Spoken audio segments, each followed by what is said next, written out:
Today, we are going to write code to see if a JavaScript string is a palindrome. A string, which is a sequence of characters, is a palindrome when the characters examined left to right are equal to the characters examined right to left.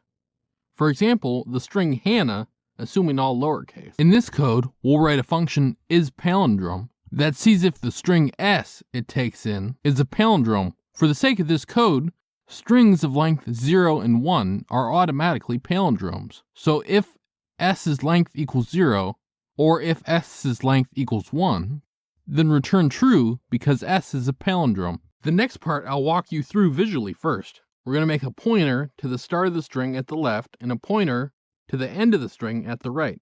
On each iteration, we check if the two characters these pointers point to are the same character. If they are, we move the left pointer forward 1 and the right pointer back 1. If they aren't pointing to the same character, then we've determined they are not palindromes.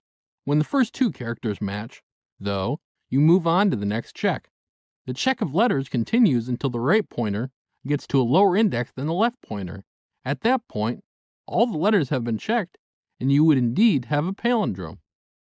Back in the code, we wanted the left pointer at the start of the string, so let left PTR equals 0. We wanted the right pointer at the end of the string, so let right PTR equals the length of s minus 1. If the character at the location of the left pointer does not equal the character at the location of the right pointer, then you return false, as you know s is not a palindrome.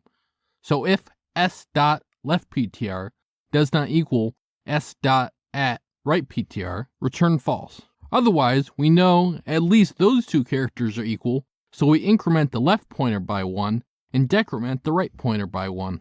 Continue this process until the right pointer becomes smaller than the left pointer. So while right pointer greater than left pointer.